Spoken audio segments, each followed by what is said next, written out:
Bismillahirrahmanirrahim. Rabbi syrah li sadri wa yassir li amri wa hlul 'uqdatam min lisani yafqahu qawli. Allahumma shalli wa sallim ala habibika Mustafa sayyidina Muhammadin wa ala alihi wa sahbihi asma'in nama ba'du. Yang sangat saya hormati Ketua Yayasan Badam Wakaf Habib Hasan Al-Munawwar. Juga di sini ada Bapak Rektor, Pak Bejo, ada Direktur RSI, Bapak Masyudi, para pembantu rektor, para dekan, semua yang hadir saya hormati. Ini karena acara kampus, acara rileks, saya akan menyampaikan kajian ilmiah secara rileks bahwa ini meringati tahun baru itu jelas salah ini. Ini bukan tahun baru ini, tahun terakhir.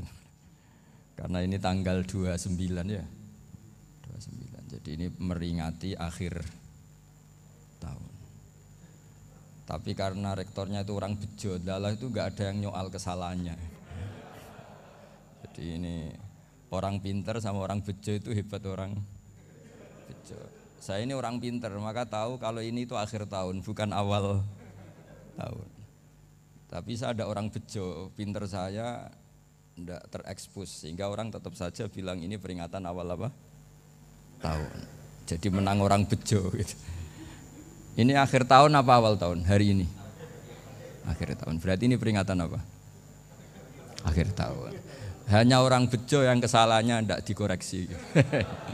Jadi ini alhamdulillah. Jadi ya tapi ini kesalahan yang tidak maksiat. Insya Allah dimaafkan Allah Subhanahu Wa Taala ini karena kesalahan itu ada dua. Ada kesalahan yang maksiat, ada kesalahan yang tidak maksiat.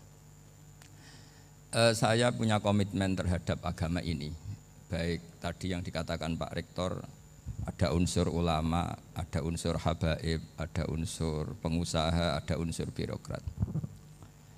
Di antara kenangan-kenangan saya dari Syekhina guru kita bersama Kiai Haji Maimun Zubair, beliau itu sering dawuh, sering ngendikan. Dan itu saya sampaikan juga ketika 7 hari wafatnya Agus Robah, cucu Mbah Maimun, putra Agus Subah.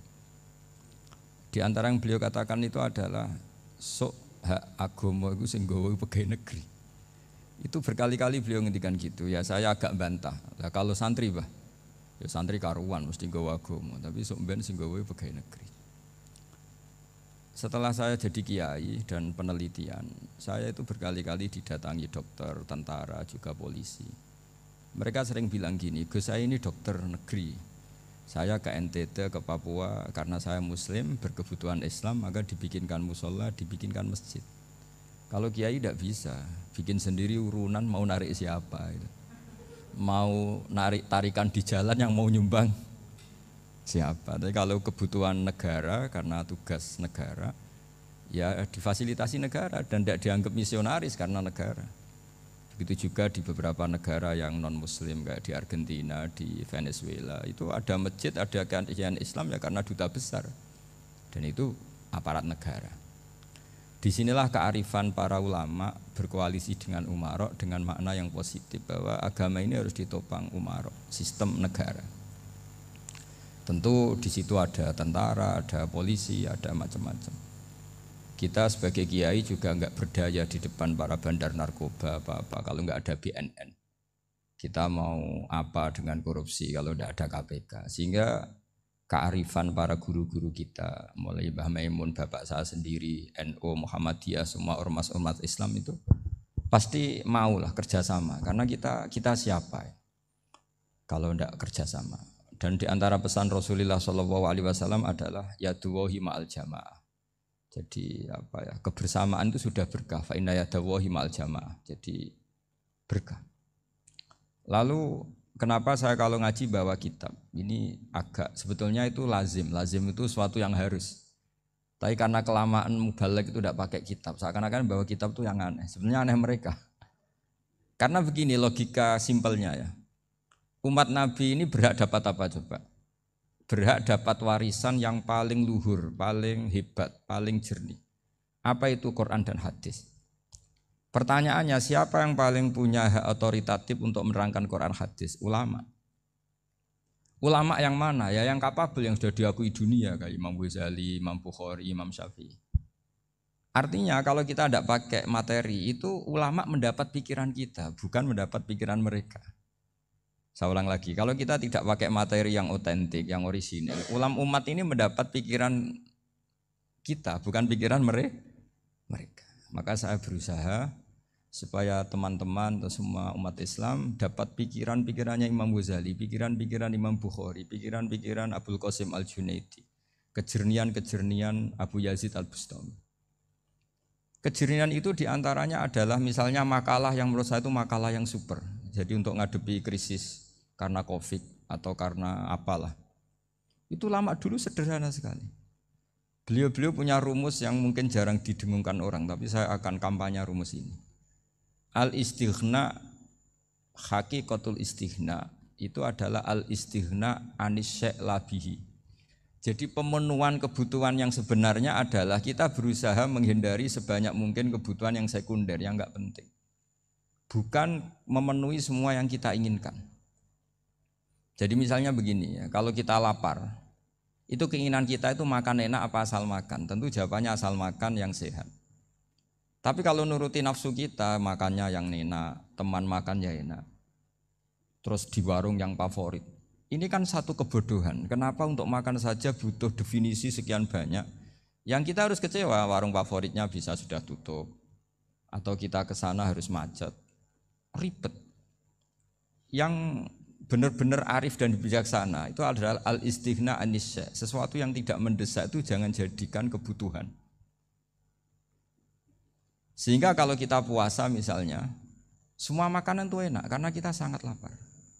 Sehingga Abdul Qasim Al-Junaidi ketika ditanya, ma idamu to'am, lauk makanan itu apa? Jawabannya lucu, alju, lapar. Kalau kamu lapar ya semuanya enak. Ini sudah mulai hilang.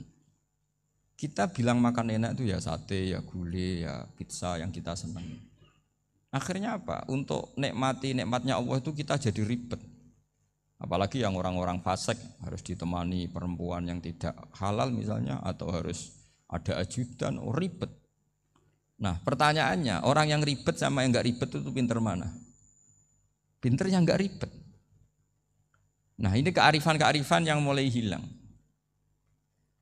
Lalu siapa yang bisa mewarisi itu? Ya ulama. Jadi ulama itu cara berpikir sebenarnya simple.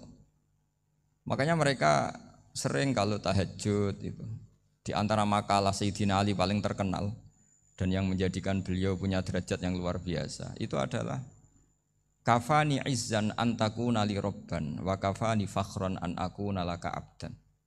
Ya Allah, saya ini sudah begitu mulia, begitu terhormat dan sangat-sangat terhormat. Karena yang menjadi Tuhan itu Engkau.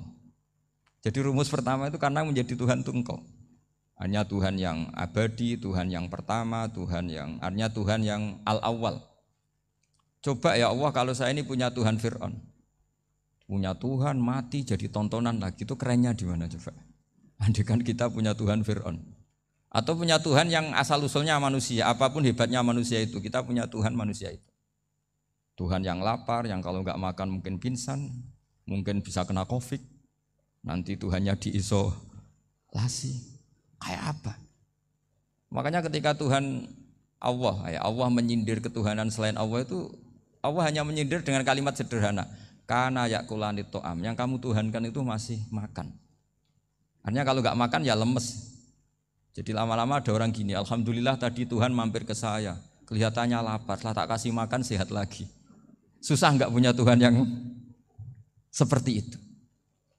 Beda dengan Tuhan kita. Tuhan yang enggak butuh makan, enggak butuh minum, al-qayyum, zat yang berdiri sendiri tanpa butuh yang lain. Al-awwal, sebelum ada langit bumi sudah ada Tuhan kita yaitu Allah. Bandingkan dengan Tuhan-Tuhan yang dipertuhan yang lain, yang adanya setelah bumi, misalnya Fir'aun dan sebagainya. Sehingga Sayyidina Ali pertama jadi kebanggaan apa? Kafani izzan antakuna li robban. Saya ini keren betul, karena punya Tuhan yaitu Engkau. Tuhan yang lahul asma'ul husna, Tuhan yang semuanya punya kebaikan, punya keabadian, punya keagungan. Terus wa kafani fakhron an akuna laka abdan, dan saya bangga sekali karena saya menjadi hambamu. Kalau saya jadi hambanya Pak Rektor ribet kan, sudah tak hormati ternyata nanti tidak rektor, ya kan ribet kan, terus pokoknya ribet, jadi budaknya manusia itu ribet. Makanya ada seorang wali datang ke temannya yang jadi presiden atau jadi raja. Datang ke situ karena tidak punya uang, mau minta uang karena temannya raja. Setelah sampai sana ternyata temannya ini karena orang soleh pas berdoa, ya Allah saya minta ini, minta ini, minta ini. Terus si wali tadi pulang. Kenapa kamu pulang? Ternyata dia sama, masih minta-minta kayak saya. Jadi sederhana dia. Sama-sama minta kamu, minta zat yang kamu mintain katanya. Jadi dulu itu orang itu sebegitu dekat dengan Allah. Sehingga si raja ini terus ketemu wali tadi tanya, kenapa kamu menyepelekan saya padahal sekarang saya raja.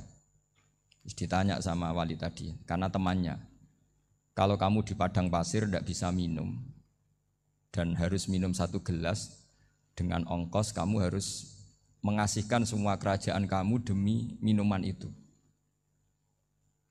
Pilih mana, minuman apa tetap jadi raja? Ya saya milih bisa minum. Saya tidak raja tetap hidup, tapi kalau nggak minum mati. Bagaimana Anda bangga dengan satu kerajaan sing la yusawi kak samain, yang tidak sama dengan segelas air. Jadi artinya terus mereka melihat jadi raja itu ya biasa, jadi presiden biasa, jadi rektor biasa. Karena mereka biasa berlogika hakikatul izzah itu ya at-taqarrub ila Allah, yang benar-benar terhormat itu ya dekat dengan Allah. Begitu seterusnya mereka bikin paradok-paradok yang aneh, tapi itu menjadi pelajaran. Bapak saya Ki Nur Salim itu senang baca anekdot Nasiruddin Koja. Itu kalau bikin orang-orang aneh, itu dia datang ke satu pesta, pakai baju lusuh, pakai sarung lusuh atau celana lusuh, sama Sohibul Bait yang punya acara dibiarin. Setelah dibiarin dia pulang pakai jas, pakai dasi, pokoknya keren. Dihormatin, pakai alpat, pokoknya dihormatin, silakan. Pas dia disuruh minum, minumannya itu disokkan saja ke sakunya. Jas, kamu harus minum yang banyak, karena kamu yang dihormati, bukan saya. Terus makanan semuanya diletakkan di saku, ada yang apa, ayo kamu makan yang banyak. Alpatnya juga gitu, dikasih sate, apa, ayo kamu makan yang banyak. Mereka tidak melihat saya, melihat kamu. Akhirnya orang satu pesta itu istighfar semua, berarti kita ini salah. Terus dia pidato, kenapa kamu uang gitu? Tadi saya datang, orangnya sama. Gara-gara beda pakaian, penghormatannya beda. Berarti yang berhak dapat makanan ini jasa ya, bukan saya. Betapa naifnya kita sebagai orang. Ternyata kita masih hormat sesuatu yang seperti itu, yang atribut lah. Jadi orang-orang sufi itu orang yang bisa menertawakan dunia. Akhirnya ya, pertama dia dianggap orang gila, masa jas dikasih makan, dikasih minum. Tapi secara fikih dia benar, haram dia makan. Karena pas dia datang dibiarin, setelah pakai jas dikasih makan. Berarti hakikat yang dapat rezeki siapa? Jasnya apa orangnya? Jasnya apa orangnya? Jasnya. Jadi itu orang-orang sufi, kearifan orang-orang dulu itu bisa ngelola hal-hal yang keseharian menjadi luar biasa. Ada seorang wali melihat istrinya makan 1 piring, anaknya makan 1 piring. Ditanya, kalian kenyang? Wah kenyang sekali. Melihat anaknya minum kopi 1 cingkir senang, kalian senang sekali. Wah kalau senang dengan hal-hal yang murah bisa, ngapain harus senang dengan hal-hal yang mewah, bodoh sekali saya. Sehingga terus mereka bisa qanaah. Qanaah itu ya hidup itu simpel, sederhana. Jadi tentu saya tidak akan ngomong yang muluk-muluk, selain itu tidak bidang saya juga apa ya. Kita ini butuh obat di kondisi Covid seperti ini, butuh kesederhanaan, butuh apa ya? Istighna tadi, kita harus istighna billah an ghairillah. Jadi sudah cukup bahwa Allah ini segalanya. Sehingga tadi saya dengarin himnenya Unisula, yang paling saya kagum adalah dimulai dengan kalimat-kalimat thayyibah.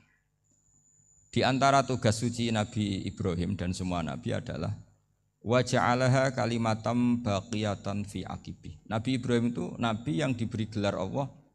Dia adalah nabi yang menjadikan kalimat tauhid itu kalimat yang abadi. Fi aqibih, di anak turunnya, di semua generasinya, baik anak turun karena gen maupun karena pembinaan, karena pendidikan. Ini penting sekali saya utarakan karena apa? Satu kehidupan itu sebenarnya digerakkan oleh kata-kata, oleh moto kalau orang bahasa modern. Sehingga banyak ulama mengatakan al-ibarat qutun li'ailatil mustami'in, bahwa redaksi atau moto atau pegangan hidup itu penggerak kehidupan. Sehingga sebetulnya manusia itu digerakkan oleh kalimah-kalimah itu, oleh moto-moto itu, oleh prinsip-prinsip hidup itu. Misalnya orang Palestina itu tiap hari ke pasar gitu. Mereka ke laut gitu. Ditanya, kenapa tidak takut tembak Israel? Jawabannya lucu. Kena tembak ya mati, enggak makan ya mati. Enggak kerja ya mati. Ya sudah sama-sama mati ya mendingan aktivitas normal. Tapi saya tidak menyarankan itu untuk melawan Covid. Ini cerita saja nanti. Kamu jangan provokator itu. Karena ini wilayah sensitif. Jadi banyak orang yang poligami. Kalau ditanya alasannya gitu, istri satu ya cerewet, dua ya cerewet, mendingan 4. Ya banyak ya gitu. Tapi ada yang kebalikan, istri satu cerewet saja hampir jantungan, apalagi 4, tinggal matinya kan gitu. Itu semua yang menggerakkan itu kalimat. Kalimat itu satu pegangan. Banyak orang loh yang nggak ingin jadi rektor tuh banyak loh Pak Bejo. Jangan kira semua dosen ingin jadi rektor. Melihat rektor sibuk rapat, mempertahankan reputasi Unisula, terus sering pegang kepala. Ngapain repot-repot? Jadi tukang sapu aja dapat gaji, ngopi, rokokan, selesai. Bodoh amat jadi rektor, mikir orang banyak. Banyak loh orang yang nggak ingin jadi presiden tuh banyak. Karena ngopi nyaman, gak ada yang ganggu. Mau tidur sampai jam 9 siang juga gak ada yang ganggu. Sehingga mereka melihat pegawai negeri itu gak keren, orang kok diatur jam, disiplin. Itu memang cara Allah membagi rahmat. Mau kamu apakan coba? Cara syukurnya dia seperti itu. Bapak saya dulu tuh sering ngajarin saya, diajak jalan-jalan pagi-pagi. Melihat orang ngopi, makan uduk itu bapak seneng. Kok enak jadi wong awam. Ngene esuk-esuk nyemak bocah kesel kabeh kono enak ngopi rokokan. Bapak kadang iri sama orang awam itu iri. Sudah gitu berharap masuk surga kan enak sudah gitu. Tahu-tahu mati, tidak tahu ke surga apa ke neraka ya tidak tahu. Jadi orang dulu itu orang yang bisa mensederhanakan dunia. Sehingga ya sudah cara bahagia. Makanya saya alhamdulillah saya ini kerjasama sama UII sama beberapa kampus. Memang amdan itu sengaja. Kampus itu ya punya sistem yang nggak bisa mewakili sistem kiai. Kiai juga punya sistem yang nggak terwakili oleh kampus juga sebaliknya saling melengkapi. Saya sering ketemu rektor UII, rektor kampus-kampus Islam. Mereka cerita, Gus pendidikan pondok harusnya dimodernkan gini-gini. Saya bilang, kalau pondok modern kayak kampus itu nanti saya ketemu Allah nggak bisa jawab. Kenapa Gus? Saya beri contoh gini. Kalau misalnya perempuan perawan lah atau apa saja, namanya perempuan, mau tanya tentang menstruasi atau haid. Kalau semuanya sistem kampus, dia harus kuliah dulu, registrasi dulu, kuliah dulu, bayar dulu, dan dapat jawabannya nunggu mata kuliah pas itu. Bandingkan kalau sistem pondok, saya tuh sering ke pasar sama anak saya dicegat sama ibu-ibu, Gus, anak saya ngalami gini-gini, keluar darah terus menerus, nggak 6 hari tapi 1 bulan penuh. Itu hukumnya apa Gus ya? Nanti saya mau sowan ke jenengan. Nggak usah sowan di sini aja. Ya sudah, sebelum mengeluarkan darah yang rutin seperti itu biasanya haidnya berapa hari? 6 hari ya sudah ikut yang 6 hari, yang lainnya istighatsah. Ngoten tok Gus, ya udah ya. Begitu terus di masalah udhiyah. Ya coba kalau semuanya pakai sistem kampus, daftar dulu, bayar dulu. Jadi ini nggak ada jawabannya, nunggu mata kuliah itu baru dapat jawaban. Itu biasa nggak sholat bertahun-tahun karena belum ada jawaban tentang itu. Nah itu kalau misalnya orang mati, tahunya cara memulasara jenazah itu nunggu kuliah dulu, pas mata pelajaran itu dulu, baru menangani orang mati. Berarti orang mati itu tergeledak semua. Tapi kalau kiai kan enggak. Kesini orang mati terbakar, kalau dimandiin malah badannya copot-copot, itu gimana hukumnya? Ini ada orang mati Gus Kendat, ini disolati apa enggak? Ada orang mati oplosan ya, itu disolati enggak? So sering ditanya gitu. Enggak usah registrasi Pak Rektor. Enggak usah registrasi, enggak usah daftar, enggak usah seminar. Makanya kalau orang kampus wani kiai itu ya kualat tenan itu, karena ini yang on time. Tapi pondok seperti saya ya ikrar seikrar-ikrarnya. Pentingnya kampus karena melatih efisiensi waktu, disiplin, tata kelola manajemen sehingga kita ya hormat. Tapi tadi Kita harus saling melengkapi sehingga saya tunjukkan ke publik bahwa saya hormat sekali sama polisi, sama tentara. Coba kita bisa apa ngadepi bandar narkoba kalau enggak polisi? Bisa apa coba menjaga NKRI kalau enggak tentara? Begitu juga ya sudahlah kita memang fa inna yadallahi ma'al jamaah. Kita berkah itu kalau bersama-sama. Enggak bisa kita sendiri. Nah lalu orang kayak saya itu ya beberapa kali sebetulnya saya itu ditawanin jadi dokter honoris causa apa. Kekhawatiran saya satu Pak Bejo. Takut pas enggak punya uang. Itu dokter gak di duit kan gak pantas gitu.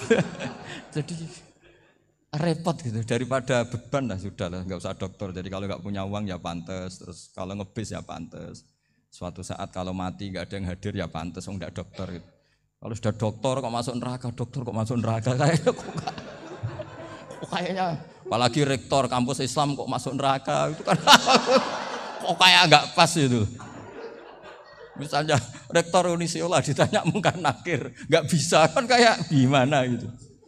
Makanya harus sering ngaji saya supaya nggak malu di depan mungkar nakir. Masa rektor ditanya mungkar nakir nggak bisa.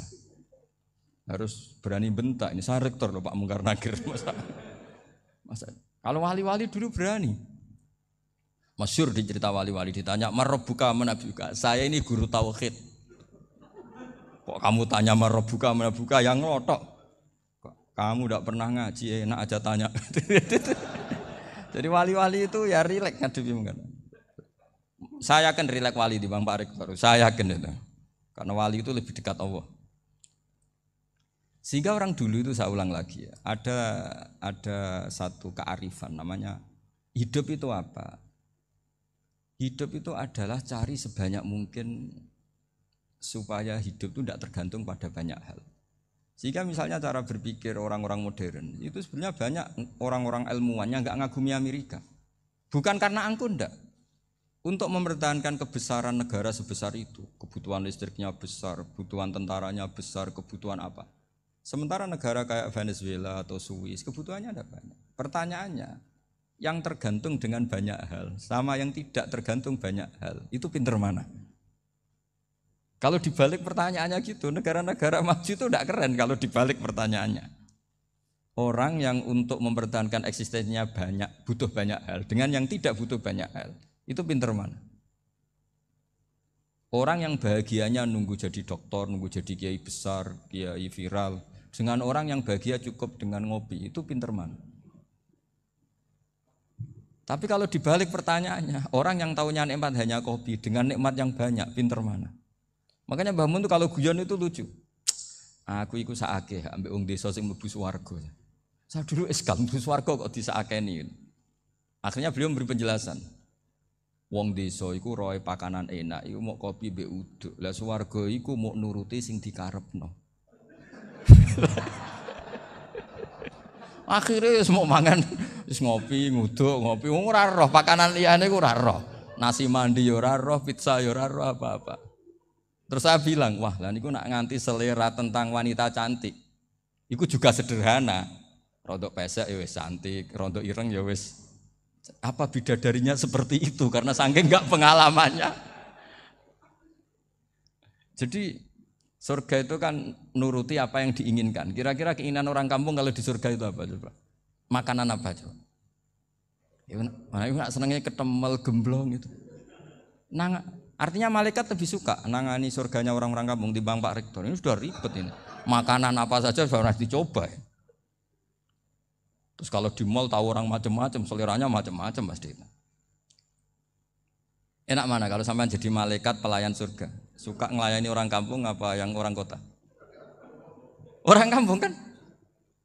Jadi ya itu guyon ya, guyon tapi itu menjadi pikiran kita bahwa orang yang banyak kebutuhan itu sebetulnya banyak kebodohannya karena menggantungkan kebahagiaannya dengan banyak hal. Makanya Imam Syafi'i ngendikan istighna itu apa? Al istighna anis sya'labi. Yang dikatakan kecukupan adalah berusaha sebanyak mungkin banyak hal tidak kamu butuhkan. Bukan memenuhi semua kebutuhan kamu karena nafsu kamu ini tidak ada batasnya gitu. Kalau kamu penuhin nggak akan selesai. Itu ada perempuan yang kurang cantik itu minta doa saya, Gus doain suami saya kaya, terus tak guyonin, terus nggak minta. Kalau suami kamu kaya, yang pertama dirubah itu apa? Rumah Gus, supaya rumah saya bagus. Kedua apa? Mobil, supaya mobil saya bagus. Nanti yang dievaluasi itu kamu. mobil bagus, Alphard, rumah mewah, istrinya kamu, pasti itu dievaluasi. Langsung enggak usah. Sudah gini aja kan. Jadi pertama yang dievaluasi itu kaya itu, coba kalau suami kaya itu yang dievaluasi pertama rumah ya. Rumah ganti, setelah itu apa? Mobil. Kira-kira berikutnya. Akhirnya sudah enggak jadi. Nabi Ibrahim itu pernah minta umur panjang. Keren umur panjang. Sama Allah enggak dijawab. Datang orang tua gitu mertamu ke Nabi Ibrahim. Terus disuguhi dikasih kurma. Apa itu? Kok kurma apa? Anggur yang sudah matang sekali. Sudah dimakan. Setelah dimakan meler keluar lagi. Dimakan lagi meler lagi. Terus Nabi Ibrahim masuk lagi ke kamar. Ya Allah, doanya tak cancel. Nanti kalau saya tua kayak itu. Jadi Allah itu enggak jawab langsung tapi ngirimkan itu. Akhirnya ya Allah enggak jadi. Nanti takut itu. Saya pernah ngalami jadi kiai tadi, ada ibu-ibu ya enggak pati cantik lah. Suaminya tuh miskin sekali. Minta doa saya supaya kaya, bareng tak kasih pertimbangan itu udah enggak usah. Enggak jadi itu. Jadi itu kearifan. Tapi kearifan ini harus kita tanamkan. Saya enggak bisa membayangkan Indonesia yang besar ini andai kan enggak ada qanaah, nerimo ing pantum. Coba sekarang ada Covid. Andai kan Indonesia tuh kayak Perancis. Saya beberapa kali punya tamu orang yang hidup lama di Perancis, bahkan dapat istri orang Perancis. Itu dulu enggak begitu mencintai Indonesia. Tapi setelah di Perancis 2 tahun, wah Indonesia hebat. Di Perancis itu kata dia kalau cerita, semua kebutuhan masyarakat itu dibebankan ke negara. Apa saja minta negara, apa saja nyoal negara. Sementara Indonesia, coba kalau Indonesia mengalami seperti ini kok tidak ada qanaah rimo ing pantum, bisa kios Indonesia. Orang miskin nyalahkan negara, kelaparan nyalahkan negara, apa saja. Tapi barokahnya dididik kiai, jogeman nyalahno wong liya. Urip pun romo ing pandum, diame. Sampai gak ngerti kalau Covid. Banyak tuh orang-orang kampung itu, orang lugu-lugu itu. Mbah niki saking Covid, salam ning Covid, muga-muga umure panjang. Dikira Covid itu nama orang yang ahli sosial itu. Mbah niki dana saking Covid. Matur nuwun sampekno salamku, muga-muga umur panjang. Bingung kan yang nganterin ini. Ini gimana yang mau menjelaskan? Memang enggak paham. Ribet kan. Tapi saya pastikan bahwa dengan keadaan seperti ini kita bahagia, kita stabil, itu jelas barokahnya kalimah tadi, moto tadi atau pegangan hidup tadi. Makanya disebut al-ibarat qutun li'ailatil mustami'in, bahwa redaksi atau kata-kata atau pegangan atau filosofi hidup, apalah namanya itu adalah penyemangat. Penyemangat. Karena kata-kata ini memang luar biasa. Ketika sahabat perang demi kebenaran, zaman itu ya pasti benar karena yang dibela Nabi. Dulu itu kan enak zaman Nabi, yang dibela mesti benarnya, musuhnya mesti salahnya. Sehingga dulu itu memang harus tegas. Kalau sekarang mau tegas gimana? Yang kamu bela tidak mesti benar, musuhnya tidak mesti salah. Ribet kan kalau misalnya saya tukaran sama Pak Rektor, kamu mau bela mana kan bingung. Saya tidak mesti benar, saya tidak Nabi. Pak Rektor apalagi tidak mesti benar lagi kan? Ribet kan? Jadi kalau kita mau perang sekarang itu mau pede gimana? Enggak. Makanya banyak ulama sekarang itu mau tegas tuh enggak berani karena ya banyak hal yang abu-abu lah wilayahnya. Misalnya pilihan presiden atau pilihan bupati, pilihan menteri. Kamu mati-matian bela itu. Yang kamu bela tidak mesti benar, musuh kamu tidak mesti salah.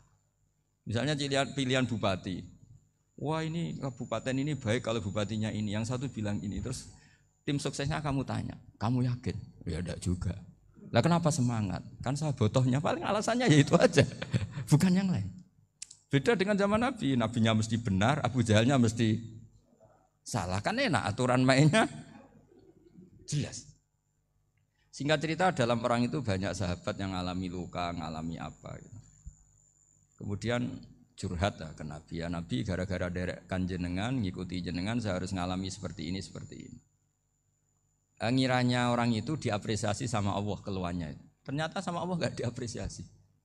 Malah diturunkan ayat intakunu ta'lamuna fa innahum ya'lamuna kama ta'lamun wa tarjuna minallah ma la yarjun. Kalau kamu sakit karena perang, orang-orang kafir itu ya sakit, itu saja berani padahal demi kekafiran. Wa tarjuna minallah ma la yarjun, padahal kamu punya nilai lebih yaitu berharap kepada Allah yang mereka tidak punya. Saya jadi kiai itu ya kadang mangkel. Karena yang benci ya benci, yang seneng itu ngel-ngel loh kayak Pak Bejo. Jadi semuanya ribet. Lah iya, yang benci ya ganggu, yang seneng ya ganggu, tambah nemen. Seribet. Tapi kalau sudah ingat bandar narkoba, mereka berhadapan dengan polisi, kadang ditembak karena kesalahannya terlalu fatal. Antar persaingan mereka juga bisa tembak-tembakan karena merebut pasar narkoba. Itu saja mereka berani. Kok kita yang jadi kiai kadang dicium tangannya, dihormati gak berani, hanya takut apa ya, musibah-musibah kecil lah, atau problem-problem kecil.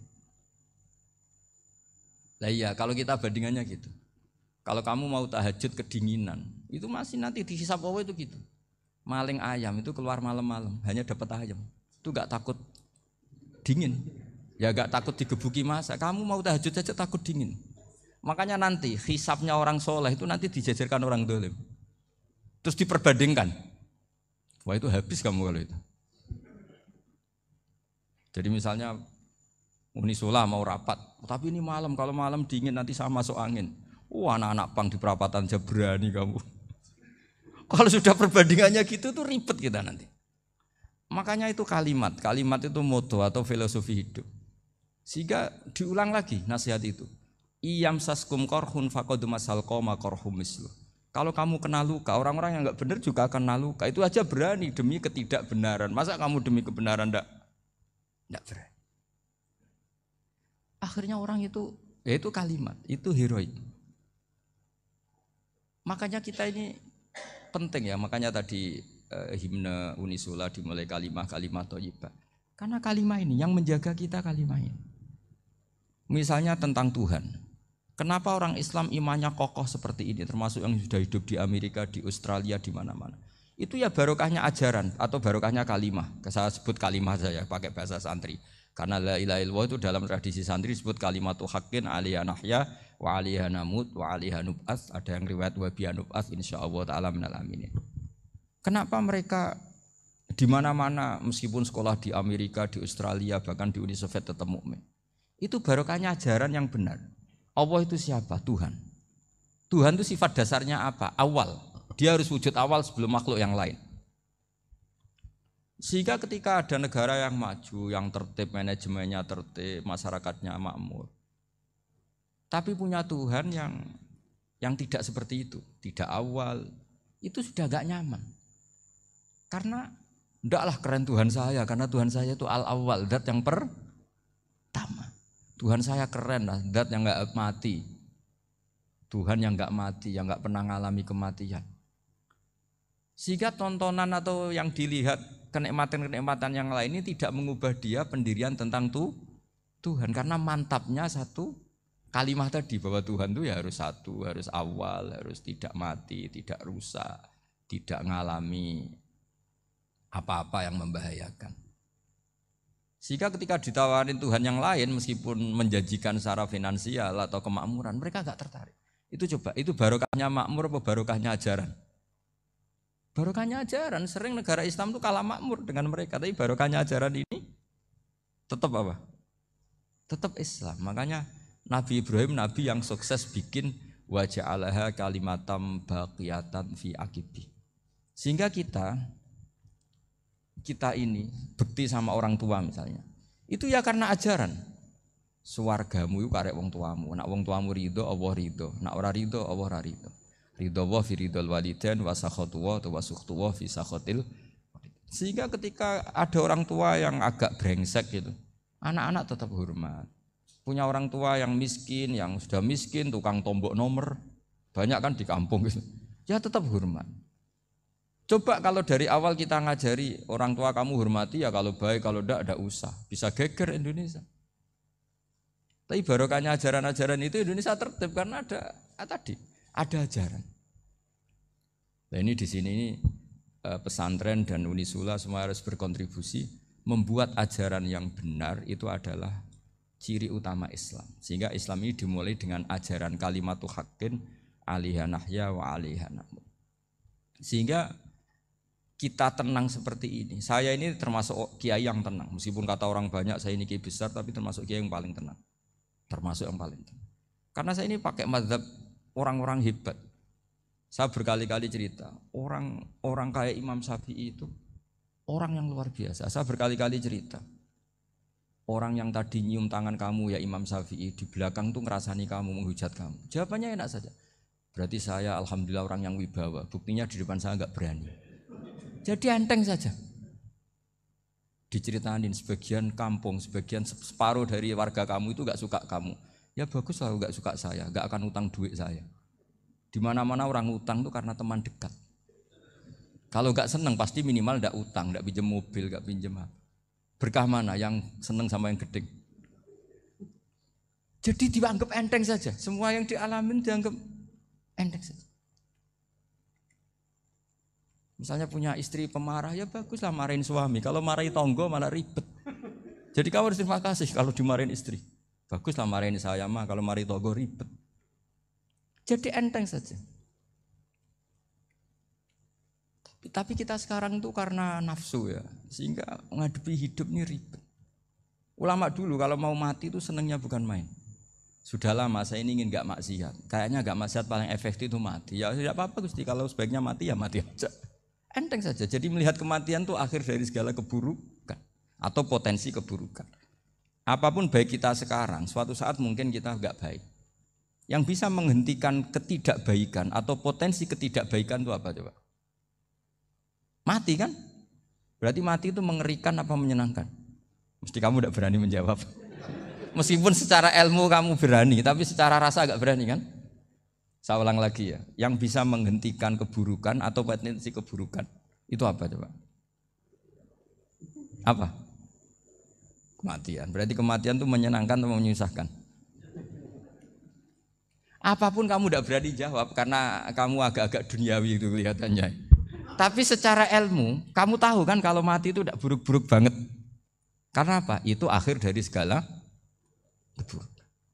Sehingga Nabi ngajarkan kalimat itu begitu luar biasa.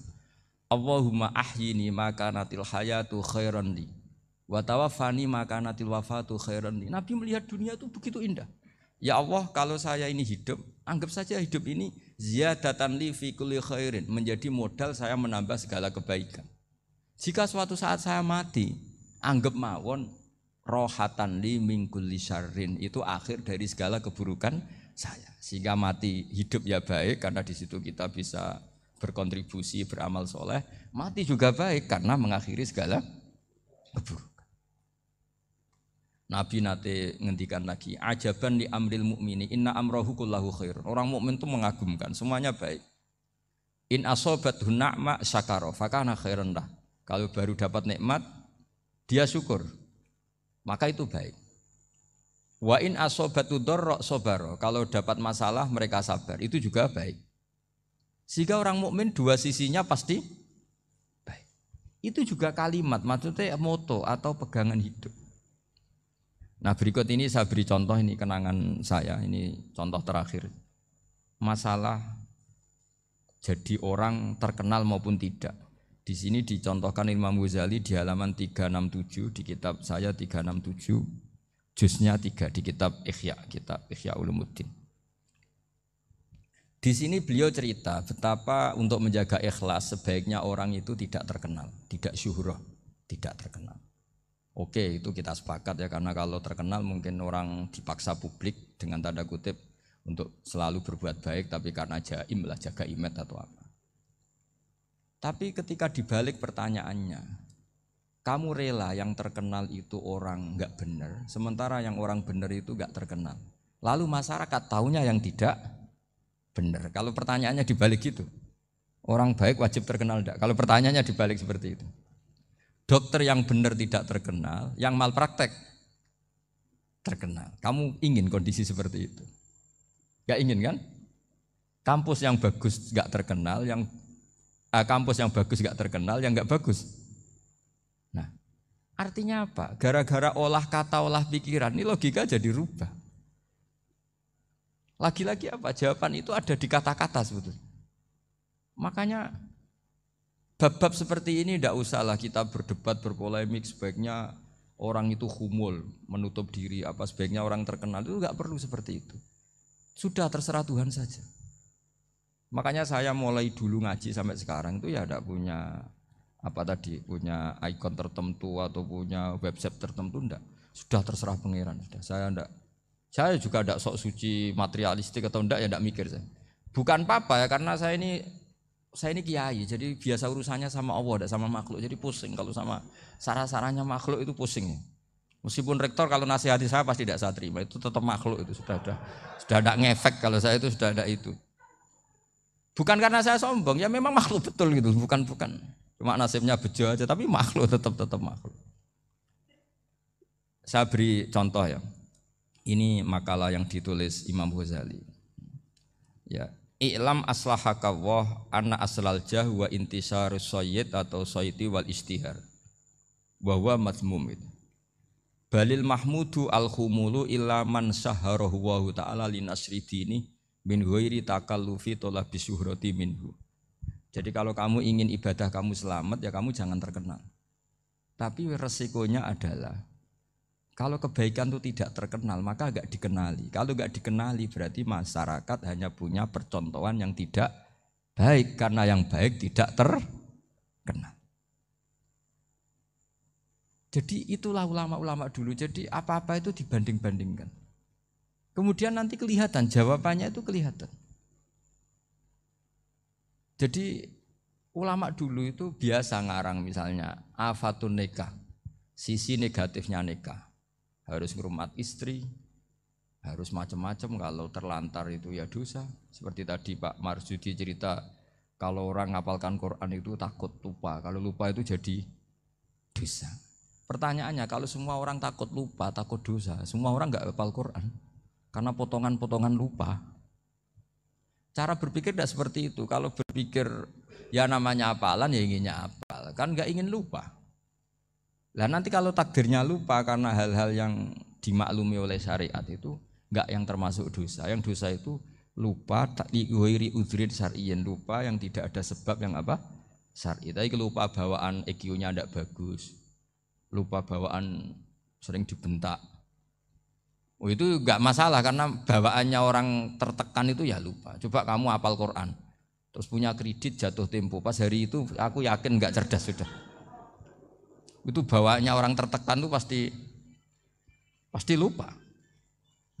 Jadi ya saya teruskan ya. Jadi terus ada makalah yang sangat bagus sekali tentang itu. Saya baca ya. Wa yadullu ala dzalika anna Allah azza wa jalla amaral anbiya'a bi idharil amali lil iktida wa khassahum bi mansibin nubuwah. Wala yajuzu ayyudhanna bihim annahum khurrimu afdhalal amalen. Jadi orang yang terlalu mendewa-dewakan khumul itu menutup diri. Oke, itu baik karena dengan khumul, dengan menutup diri Anda tidak riya, Anda tidak pamer. Tapi kata Imam Ghazali, kamu juga harus ingat, di antara syaratnya Nabi itu harus mengumumkan kalau beliau itu seorang Nabi. Harus memaklumatkan kalau beliau seorang Nabi supaya bisa diikuti. Caranya sholat harus diumumkan. Sehingga Nabi itu mengatakan harus jamaah. Karena dengan cara jamaah itu bisa shollu kama ra'aitumuni usolli. Coba kalau Nabi sholatnya enggak diperlihatkan, kamu harus sholat yang benar. Caranya gimana ya Rasulullah? Itu rahasia. Bingung enggak kira-kira? Bingung enggak? Ya misalnya amal rahasia selalu lebih baik. Terus ada pertanyaan, Nabi ngendikan kamu sholat yang benar. Caranya gimana Nabi? Ya itu rahasia. Terus gimana coba? Tapi Nabi ngendikan apa? Shollu kama ra'aitumuni usolli. Ya sudah kamu sholat, niru saya sholat. Berarti Nabi sholatnya diperlihatkan apa disembunyikan? Diperlihatkan. Jadi begitu juga saya berkali-kali bilang, orang tahu kalau itu bidan ya berdasar tulisan itu bidan. Tahu kalau itu dokter gigi ya itu dokter gigi. Jangan sampai gara-gara tidak ada tulisan mau beli alat bangunan di dokter gigi. Mau periksa gigi di toko bangunan. Gara-gara apa? Enggak ada maklumat. Nah, di sini ulama-ulama selalu memaklumatkan dirinya. Termasuk Imam Ghazali ketika ngarang kitab dinamai Ihya Ulumuddin, bahwa kitab ini bisa menghidupkan ilmu-ilmu agama yang mulai hilang. Begitu seterusnya. Jadi ini ngaji ya, jadi orang itu harus ngerti, jadi jangan nuruti emosi sendiri atau logika sendiri. Bahwa saya suka humul, ya monggo, agama Islam menyediakan sarana itu. Uzlah itu ya punya sisi kebaikannya sendiri. Tapi syuhrah terkenal asal tidak nuruti nafsu juga punya sisi kebaikannya sendiri. Setidaknya umat ini punya satu master kebaikan yang mudah diakses. Tapi tadi saya ulang lagi, jangan karena hadun nafsi, jangan karena kepentingan pribadi. Makanya di sini disebutkan wa yadullu ala dzalika ay ala syuhrah anna Allah ta'ala amarul anbiya bi idzharil amal lil iktida. Allah selalu memerintahkan para nabi kalau ngamal kebaikan ya harus dimunculkan supaya bisa ditiru. Yaitu tadi kita tidak bisa bayangkan kan kalau misalnya Nabi menyuruh kamu harus sholat yang benar, kemudian sholatnya Nabi sembunyi. Kalau ditanya, Nabi saya niru siapa? Wah itu rahasia, kamu nggak boleh lihat sholat saya saat takut tidak ikhlas. Ribet kan? Sehingga jamaah itu statusnya tetap harus. Nah bedanya harus ini ulama berpendapat harus yang apa? Fardu kifayah. Tapi fardu itu maknanya harus. Tapi bukan berarti kalau nggak jamaah sholatnya nggak sah, nggak. Tapi statusnya jamaah itu tetap apa? Harus. Nah barokahnya harus ini orang yang baru sholat, sholatnya langsung benar karena ada yang diikutin. Coba kalau mantan dukun baru sholat terus sholat sendiri, itu mesti mirip mantra. Karena dia tidak ada master percontohannya. Tapi barokahnya ada master, orang paling bodoh pun kalau sholat ya benar. Karena standar ada komandonya, ada imamnya. Sehingga Imam Ahmad malah berpikir keras. Syarat sahnya sholat itu harus jamaah. Cara pikirannya Imam Ahmad. Keras sekali beliau. Sehingga kalau orang sholat sendiri kok ada orang lain yang maunya berjamaah harus bayar, orang itu harus bayar. Demi sahnya sholat. Itu madzhabnya Imam Ahmad. Tapi kalau madzhab Syafi'i hanya mengatakan itu fardu kifayah. Yang kalau satu komunitas gak mau melakukan semuanya apa? Dosa. Ya jadi ini sebelum sesi ringan tanya jawab, hanya 2 saja tanyanya, nggak boleh banyak-banyak, nanti nggak pulang-pulang saya. Jadi tak baca lagi biar dapat berkahnya Imam Ghazali. Wa qala qaumun asirru afdalu minal alaniyati. Terus kata sebagian ulama al alaniyah itu afdal minas sirri. Terus diperbandingkan baik yang mana amal dipertontonkan sama ndak. Terus kata Imam Ghazali, kalau orang itu bisa jaga tidak riya, maka sebaiknya dipertontonkan karena kebaikan harus yang muncul, bukan yang tidak baik yang muncul. Makanya ketika Unisula memaklumatkan diri sebagai ingin jadi generasi khairah ummah, itu kalau diterjemah itu kan, wow, khairah ummah, umat terbaik. Itu kan kayak agak angkuh. Tapi nggak apa-apa, itu nggak apa-apa. Masa kita kampanye Unisula siap degradasi moral, kan ya lucu kan? Masa jualan gitu kan ya lucu. Ya sudah, kita memang ingin mengkhidmati ummah, berbakti dengan umat, membantu supaya jadi generasi khairun apa? Ummah. Tidak apa-apa, dimaklumatkan supaya dengan itu umat punya sarana. Oh kalau ingin jadi khairun ummah, kuliah di sini. Jangan lalu enggak gitu. Ya sama kita dokter, maklumatkan saja dokter gigi, dokter kandungan, dokter bedah. Sehingga orang kalau mau bedah ya jangan ke dokter kandungan. Jadi barokahnya maklumat ya. Jadi saya mohon sekali ini, saya sendiri sebetulnya orang yang enggak siap terkenal sebetulnya, tapi ya sudah terserah Allah saja.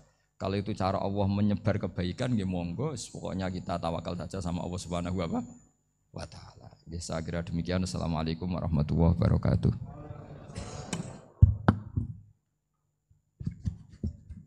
Nggih, matur suwun, Gus. Alhamdulillah. Sesi tanya jawab. Gus, 2 nggih. Ya, ini ada dari Yogi Banjarmasin, 1 tipe dengan Ahmad Banyuwangi, 1 tipe dengan Rizka Pekanbaru. Yang dari Banjarmasin itu, Gus mohon izin ngaji lewat jarak jauh, baik melalui YouTube ataupun lewat medsos. Namun sanadnya bagaimana Gus? Sebab masa kini belum bisa ketemu langsung. Terus Rizka Pekanbaru ini trik mendidik akidah anak sejak dini pripun. Terus Ahmad Banyuwangi ini bagaimana kaum milenial, ini karena setipe Gus, generasi XYZ yang lahir tahun 2000-an. Bagaimana membuat menarik belajar tasawuf bagi generasi anak-anak. Nggih, namung niku.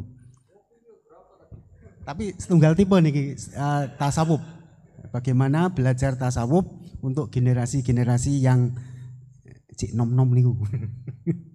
Terus satu itu tipe dengan mendidik anak. Kemudian yang nomor 2 mohon izin ngaji jarak jauh. Sanatnya pripun? Karena belum bisa ketemu.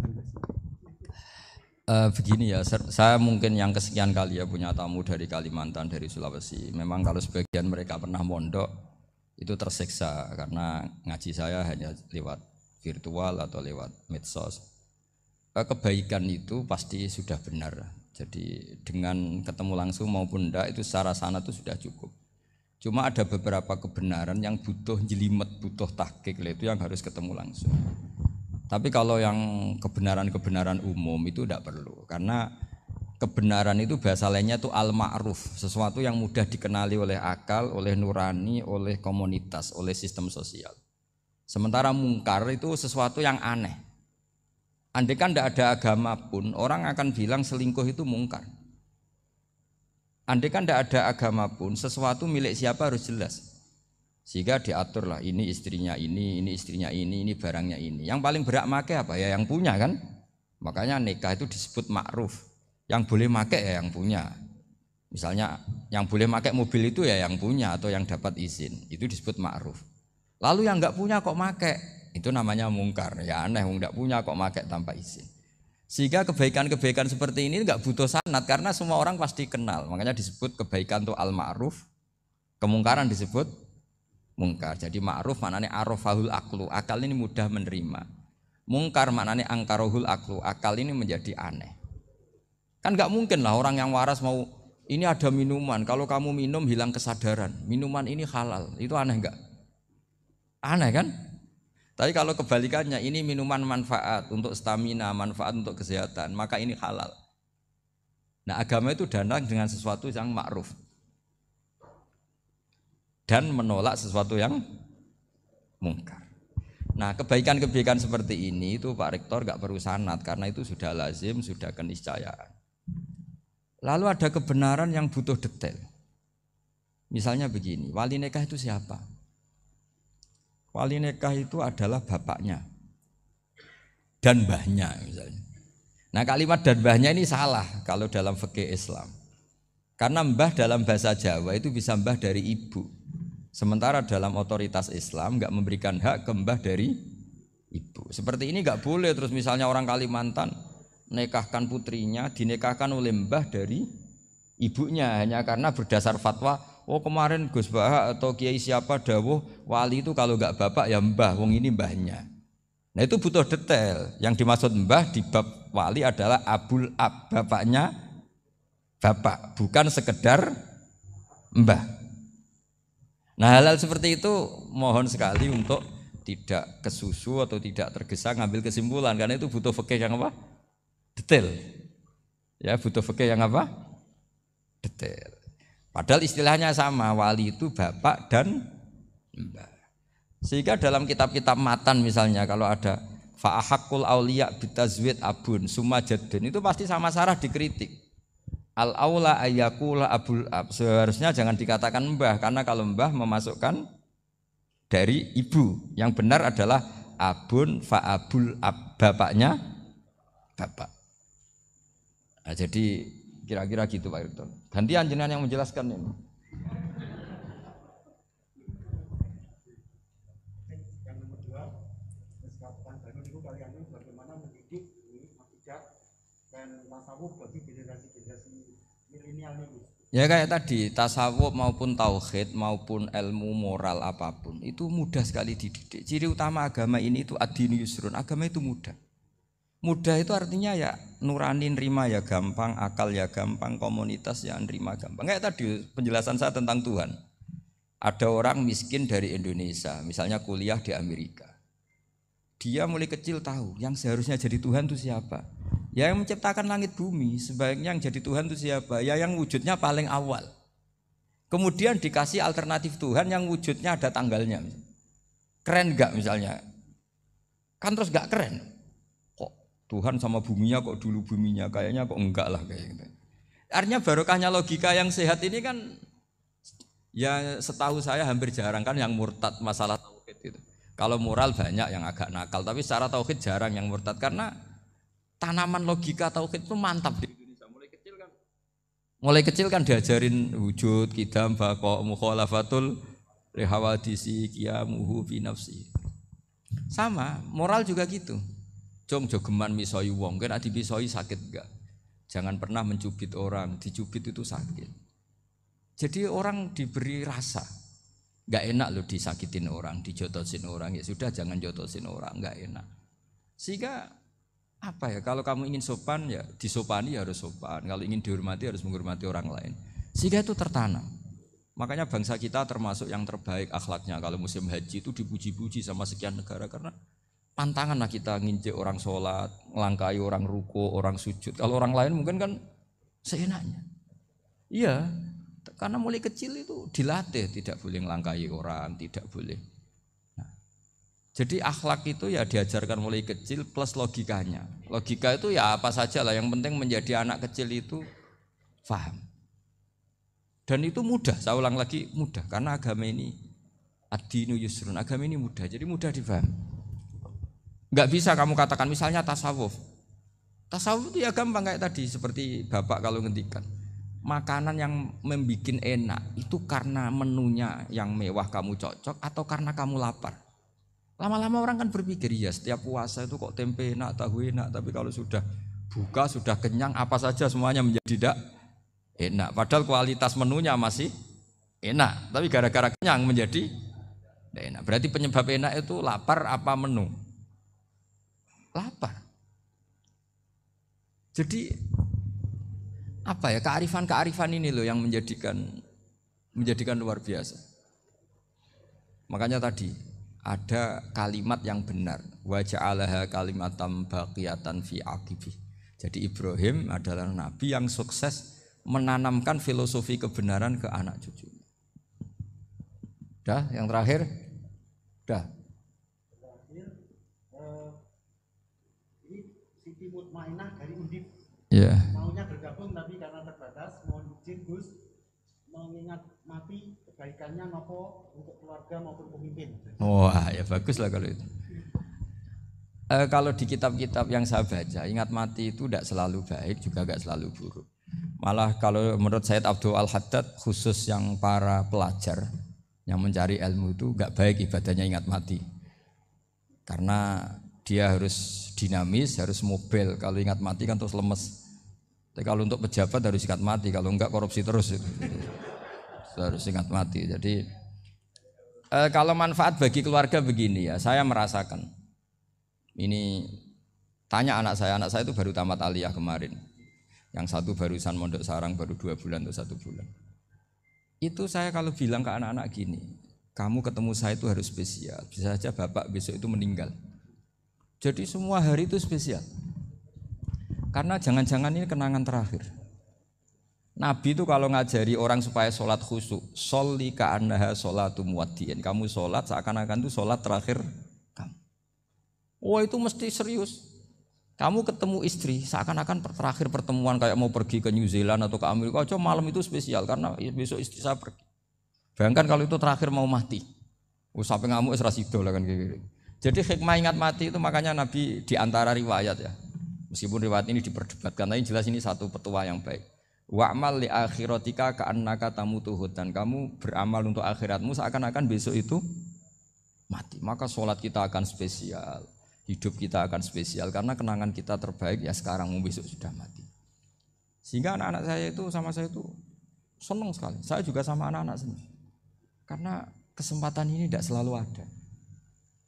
Jadi tapi ada kalimat untuknya wa'mal lidunyaka i'mal lidunyaka ka'annaka ta'isu abadan. Untuk duniawi kamu seakan-akan hidup selamanya. Itu maksudnya itu rileks saja. Misalnya hari ini urusan enggak selesai, besok masih ada hidup. Enggak selesai, besok masih hidup sehingga rileks. Tapi kalau urusan akhirat harus selesai sekarang karena besok sudah mati. Jadi ingat mati itu positifnya ya tadi. Semuanya akan indah. Coba orang yang mau meninggalkan Indonesia, misalnya nyuwun sewu LSM yang biasa demo atau mahasiswa yang biasa demo, terus tawarin, besok kamu kuliah di Rusia. Itu warung apa saja kenangannya baik semua, karena mau meninggalkan Indonesia. Tapi kalau tahu gak meninggalkan Indonesia, demo terus. Orang-orang sering demo, tawarin ke luar negeri, kira-kira mau enggak? Pasti lebih suka apa? Indonesia. Orang paling miskin yang ngeluh terus di dunia ngeluh gak pernah nikmat, tawarin mati, mau enggak? Enggak mau kan? Nah, jadi untuk supaya hidup ini nikmat, semuanya itu anggap kenangan terbaik Anda, dan itu bisa saja kenangan terakhir. Makanya resepnya Nabi supaya sholat khusyuk apa? Sholli sholatam wadiin, kamu sholat ka'anha sholatum wadiin, seakan-akan itu sholat apa? Terakhir, sehingga terus kita nyaman, kita apa, dan kita nganggap ini sholat yang terakhir. Nanti ternyata masih lagi, ya sudah itu sholat yang terakhir lagi, sehingga semuanya apa? Spesial. Ya gitu Pak Rektor.